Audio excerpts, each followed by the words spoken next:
running for president, but under the banner of the Labour Party. Good to meet you, sir. So, symbolically, I'm now going to hold this document with His Excellency as a demonstration. According to your time, welcome back to Learning Sticky. Hope you guys are doing well. Please, if you are seeing my channel for the first time, don't forget to subscribe and kindly hit on the notification button.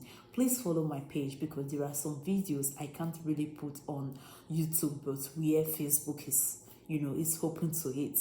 And guys, seriously, I saw this video, and at first, because the video is a bit long, so I was like, no, this video is not something that, when it's long, I just overlook it. But when I take my time to listen to what Mr. Obi was talking about, I understand that he has something, he has experience. It's not just somebody that's been pushed to be there. So there is this word I want to quote, his word. Nigeria is a country that has lands. Nigeria is a country that can feed itself. I always tell people this thing. I say, if the white people can sow their seed on top of a mountain, because most places where they carry from in Europe, mountain. I don't know if you have been to maybe Switzerland or maybe Austria or even Netherlands. There are places where they don't even have sun. They produce food stuff with lights. There are things we eat that are produced in a way we don't even understand. But I always ask question, why is it that Nigeria that has a good land? Because I'm a good farmer. I do farm here. You guys see my farm pros all the time on social media. Do you know what it takes to plant something in Europe and it will grow well for you? If you don't know it, you need to pamper it in the plant. Don't be when you go to away for them. You need to wait every morning. Study each plant. Dig when you need it. Those things, we don't have it in Africa. And if we are so blessed to have everything in Nigeria, at the end of the day, a Nigerian citizen cannot even feed itself. Poverty have lured people to the extent their own picking, they push on maybe get just to come overseas, to come do waiting go waiting I don't want to pronounce this night. Poverty has gone to their brain to the extent when some of them now, when they go even give birth, they go look and say, nah, boy, if this and again now 18 years come here, be no way I go send her. I'm not lying, guys. I'm not lying for what I'm saying. No, I'm not lying. No. All these things you are saying is what poverty will cause to people. And because of the lazy people we have in Nigeria, we have some lazy people in Nigeria. I'm telling you this seriously. We do have some lazy people.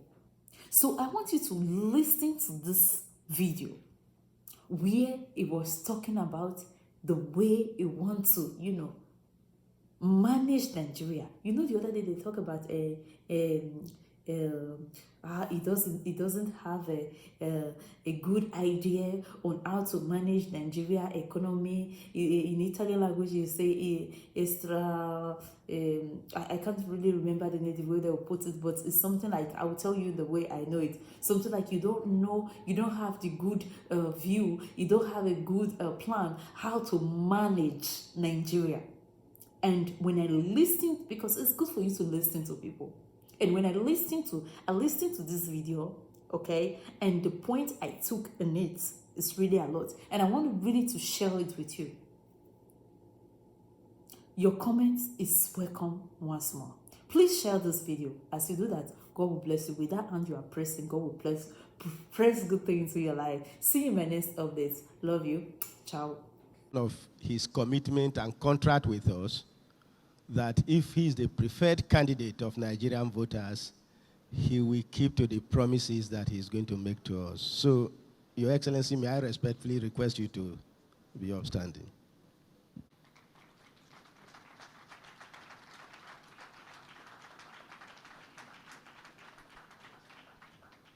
Let me welcome back our moderators. We have, like we met. And we are back to the second session. As we heard earlier on in the morning, Your Excellency, we are running to be the President of Nigeria. Of course, we're expecting you to tell us, we already know there are three key questions in national planning. One is, where are we? Where do we want to go? And how do we get there? Where are we in Nigeria is a public knowledge. We already know with regards to the issue of unemployment, insecurity, and many other socioeconomic problems that we face. The next one is, given where we are, where do we want to go?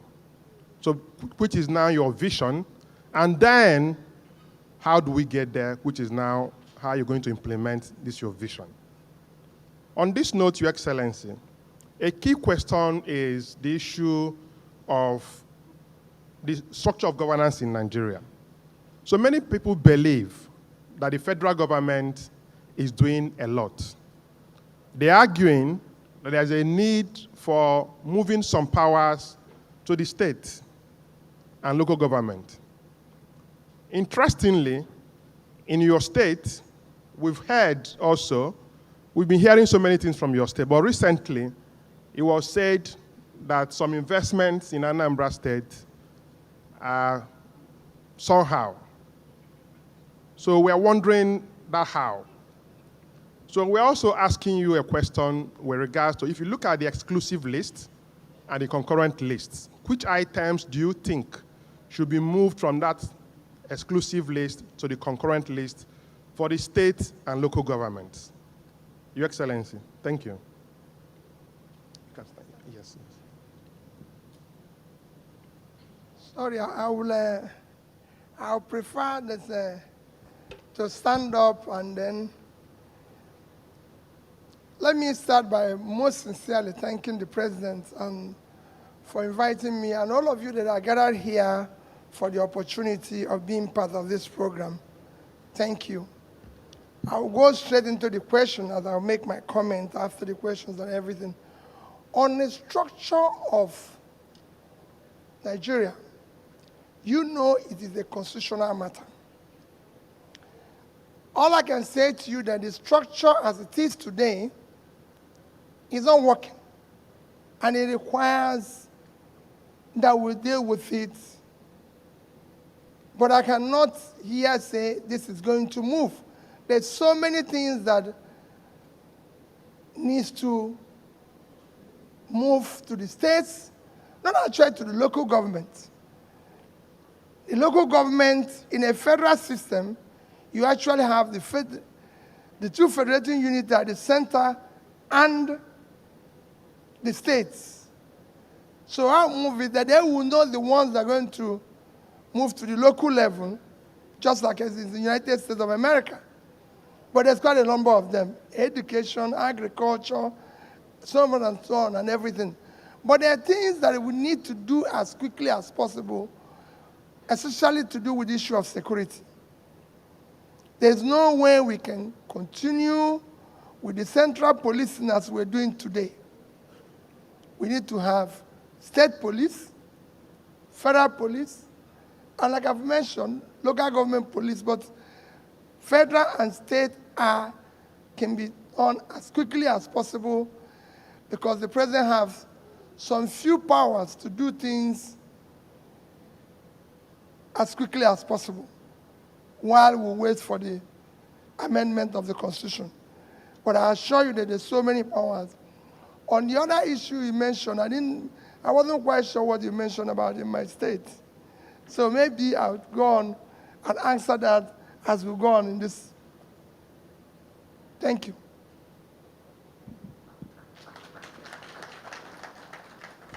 Your Excellency, you know that I will beg you and implore you to sit down. No, I'll stand up. That means all of us will stand up and join you. No, don't worry.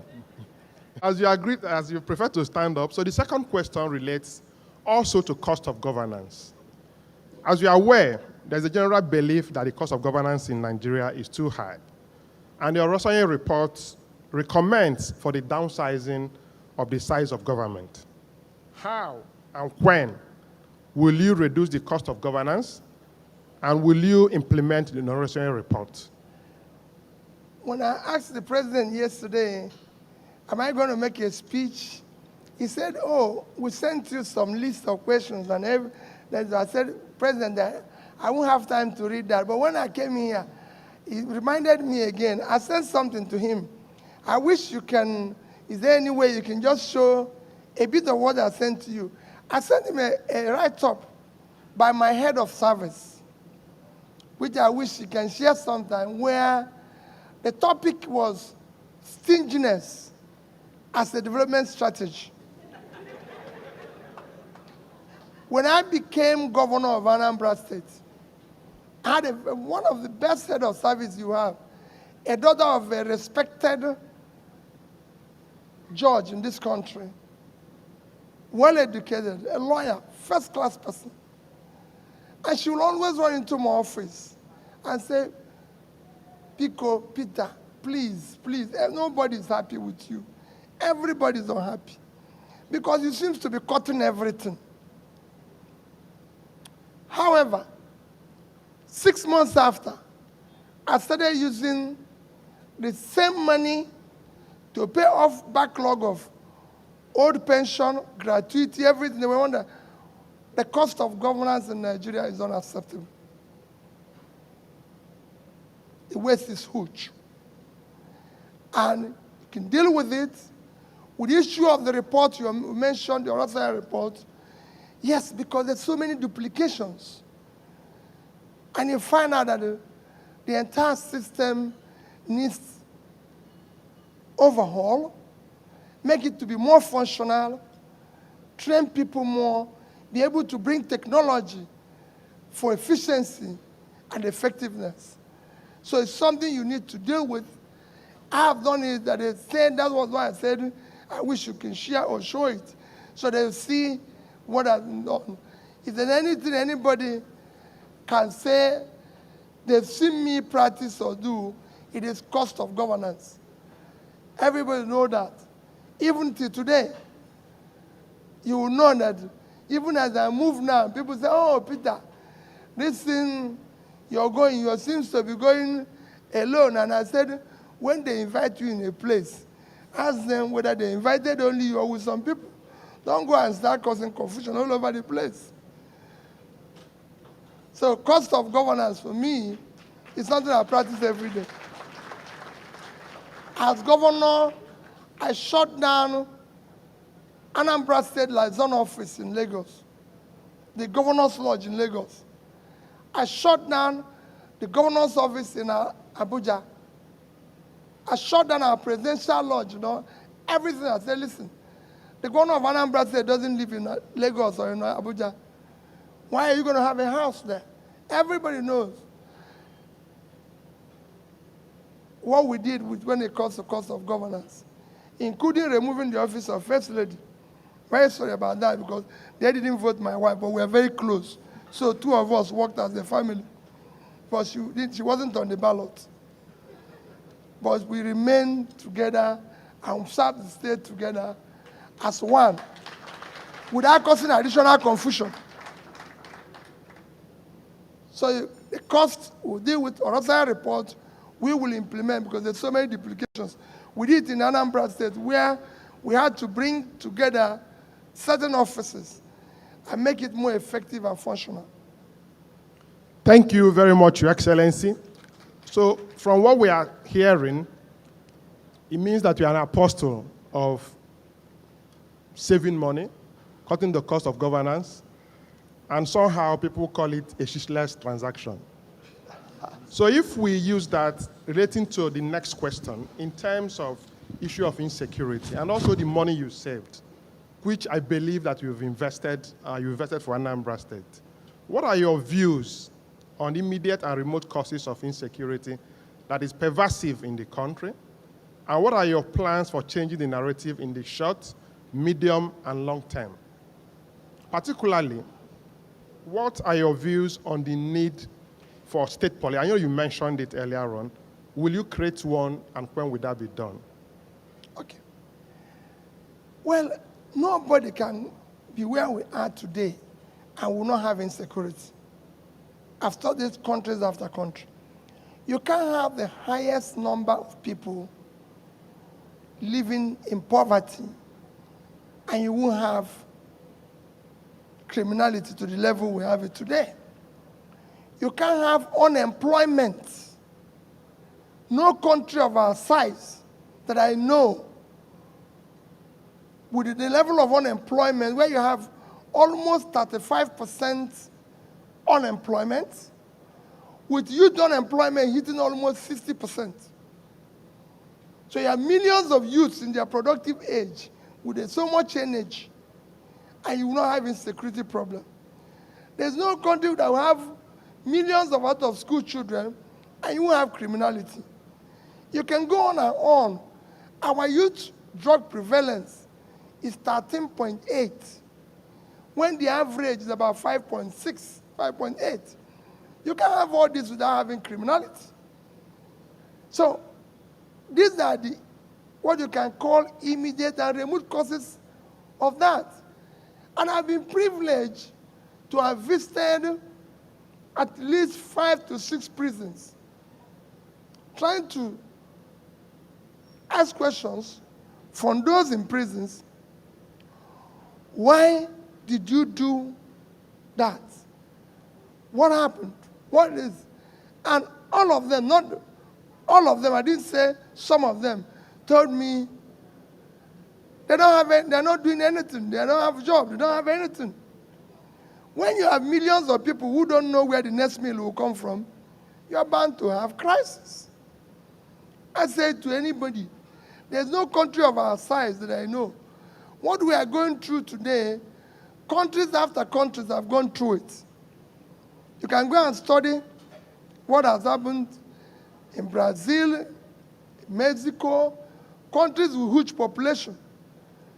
So you have a huge population, you're going to face such crises. How do you deal with it? First, I believe that the first job of whoever is going to be the next president of Nigeria is security. You have to deal with it decisively. And it is not, it will be difficult, but it's something that is achievable. You have to deal with it decisively by first restructuring the entire security architecture to make it responsive and responsible. So this is what it is.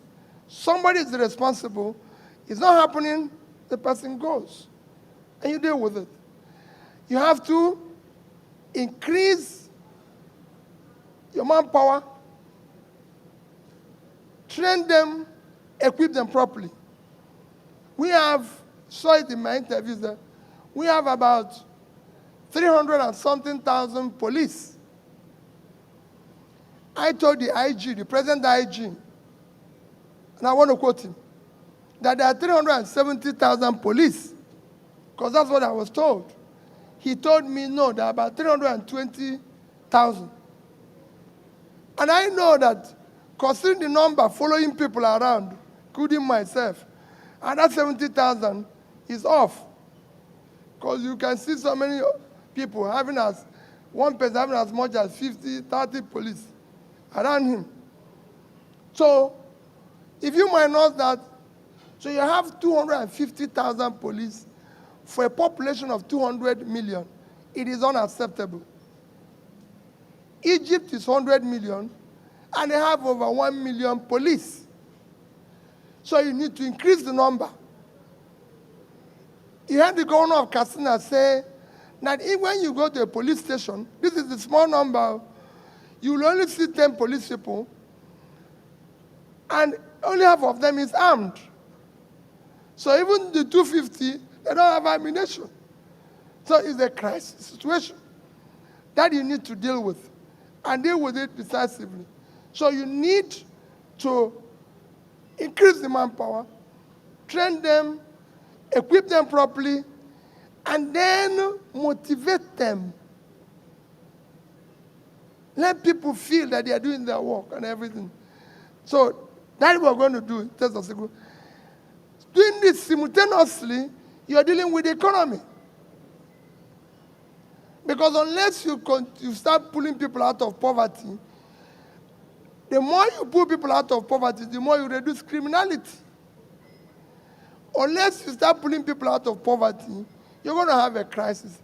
And people will say, how are you going to do it? Again, there's the room to do that. We have, today, Nigeria cannot feed itself. And Nigeria have vast, it's the only country I know that have vast cultivated land, and people are going hungry. There's no other country. If India can feed itself, Nigeria can. I was in the UK when India, we are rationing food. India is 1.4 billion people. Of course, living on 3.2 million square kilometers of land. So we are 1/7 of India, and we stay on 1/3 of their land. So we have more land for agriculture. We have 923,000 square kilometers, which is a third of their land. So when you do that, if we're able to feed ourselves today, one is that you deal with food inflation, reduce and have more money you save from importation of food items and everything. This is the first thing. Of course, you go into the next processing, manufacturing. There's a lot you can do in different other areas to start pulling people out of poverty as quickly as possible.